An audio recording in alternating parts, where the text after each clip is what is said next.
Adlaw mga ka-low carb. Mao ni ang second video nga akong na-release sa akong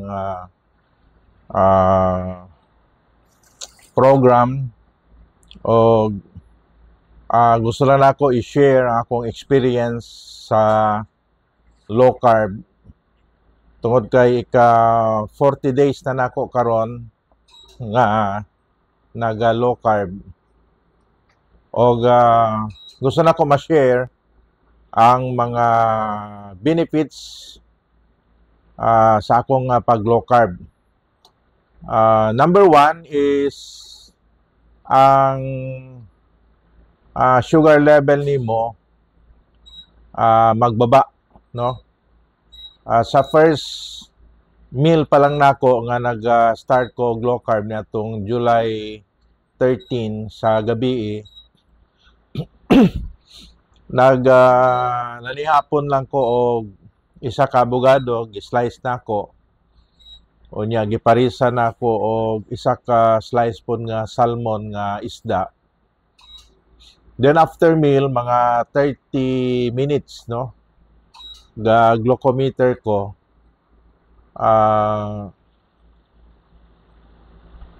ang result is 86 mgdl, 86 milligram per deciliter, no, ang sugar count. So immediate effect, no, ang result sa low carb. Then the following day ginatry na kog monitor ang ako ang sugar. Nara siya sa 80 or 90 or 100 mgdl, isahay 110, nara na diya magdula. Pero mostly 80 to 100, which is na belong sa normal range, no? Kaya ang normal range magod sa sugar between 70 mgdl to 99 mgdl, meaning milligram per deciliter ang sukat, no, sa sugar level or sugar range niya. Isahay mag 120 kung medyo stress ka, mag-contribute man po na. Isahay man jud sa 40 days na ako nga low carb, na-adyo yung mga violation. Mayon na to, na yung mga cheating, no. Like for instance, no, na birthday party. So di jud malikayan nga makakaon ka og kuan kaning makakaon ka og sa banang naa diha mga sweets, no, ay cake, although ginagmay lang, na ice cream, na tilaw-tilaw lang, na ay sa kaninang salad diha gani katong birthday ni Catherine Jen, macaroni, spaghetti, pero high carbs na siya nga intake.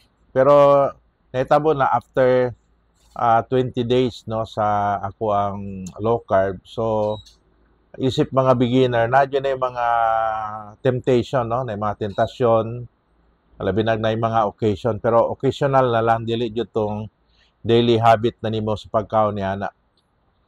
At least sa ma-disiplina na to atong lawas. Although sa strict low carb ginabawal yun na siya, pero di malikayan, no, na yung mga birthday occasions.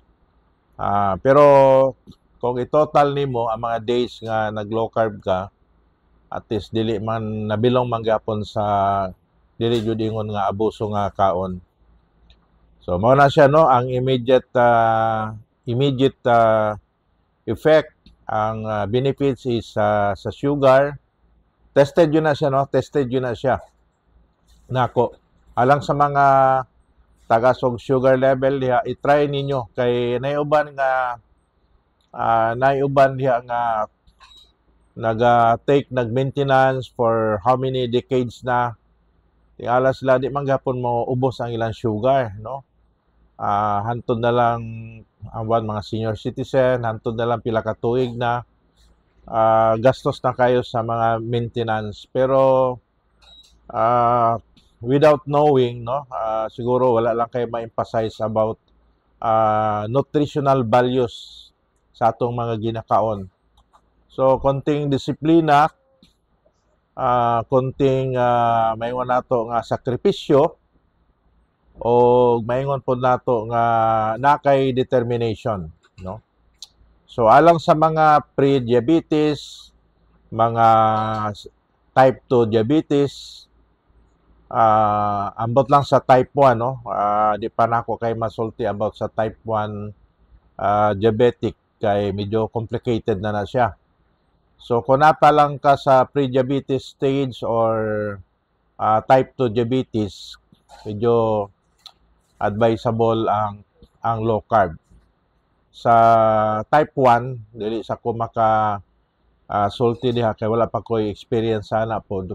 Wala pa ko'y ato pa nang further research, no, about type 1 kay nanamagunay mga complication unya og basin og dili siya swak ngadto sa low carb diet. So mao na, no, number 1 is ang sugar level nimo. Sa ang kuan lang po nako, ang normal range is 70 to 99 mgdl. Pag mag 100 na siya to 120, ma-consider na as or 100 to 125 mgdl, ma-consider na as pre-diabetes, no? Medyo warning sign na nga dapat na naka sa boundary, mag-reduce ka na sa imong water intake. Number 3, ang type 2 diabetes mo na ang 126 mgdl or milligram per deciliter to 140, 150 pataas, mo na ang consider as type 2 diabetes, no? Pero still, kung naka-experience ka na, good news tungod kay kana reversible, no? Reversible pa na kung naka-disiplina sa kaon or kuan ka, musunod ka sa low carb diet. Sa sunod nato nga video atong isgutan ang about sa experience po nako sa kining control or na lower or nasa normal range ang BP, no, blood pressure. So ato nang hisgutan ang dugang pa mga benefits about low carb. Nya ato pong hisgutan kung unsa tong stages sa low carb, no? Nay keto, nay low carb katong nay low carb na ay maingon nato nga liberal, na apoy moderate, no? Ato nang hisgutan sa sunod nato nga video. Sa karon ang atong topic about diabetes, siguro kung may mga pangutana, pwede nato matubag sa sunod nga mga video. Maayong adlaw kanatong tanan mga ka-low carb.